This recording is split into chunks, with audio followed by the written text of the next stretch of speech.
19 ઘડવૈયા. વિદ્યાર્થી મિત્રો, બાલમુકુંદ દવેનો જન્મ વડોદરા જિલ્લાના મસ્તુપુરા ગામમાં થયો હતો. તેમના પિતાનું નામ મણિશંકર અને માતાનું નામ નર્મદાબહેન હતું.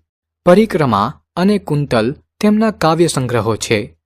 સોનચંપો, અલ્લક દલ્લક, ઝરમરિયા એ તેમના બાળકો માટેના કાવ્ય સંગ્રહો છે. તેમણે લોકજીવન સામયિક ચલાવ્યું હતું. 1948માં તેમને કુમારચંદ્રક એનાયત થયો હતો. ઘડવૈયા એક મધુર ગીત છે જે માતૃભૂમિનું ઋણ ચૂકવવા તૈયાર રહેવાની પ્રેરણા આપે છે. આપણે ભારતના ભવિષ્યના ઘડવૈયા છીએ, ઘડનારા છીએ. તે આ કાવ્યમાં વર્ણવવામાં આવ્યું છે. આ કવિતા ભાઈચારો અને દેશભક્તિની ભાવના દર્શાવે છે. આંતરિક ભેદભાવો ભૂલી જઈ એકબીજાને સહાય આપી આગળ વધવા હાકલ કરવામાં આવી છે. કાવ્યનું સમૂહગાન અને વ્યક્તિગત ગાન આનંદદાયક બને તેવું છે.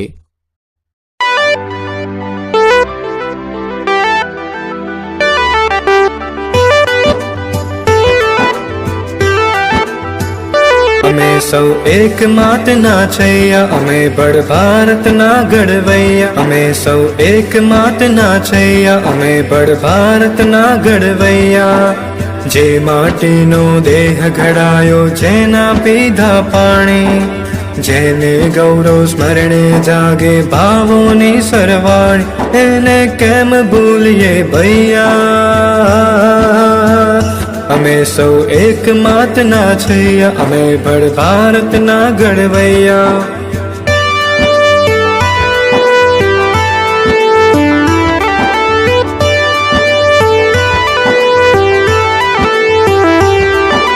ના કોનું દિલ રહે ઉઘાડું, ના કોઈ ભૂખ્યું પોઢે.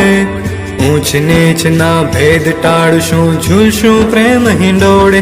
અમે તારીશું ભારત નૈયા. અમે સૌ એક માતના છૈયા, અમે બળ ભારતના ઘડવૈયા.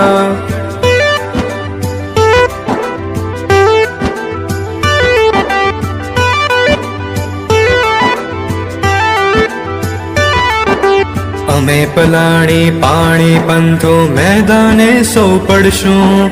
સીમાડે જયકાર ગચવશું, વિજય વરીને ફરશું. અમે મધ દરિયાના ખેવૈયા. અમે સૌ એક માતના છૈયા, અમે બળ ભારતના ઘડવૈયા. સારાંશ. આ કવિતા ભારત પ્રત્યે એકતા, ગૌરવ અને સામૂહિક જવાબદારીનો શક્તિશાળી સંદેશ આપે છે.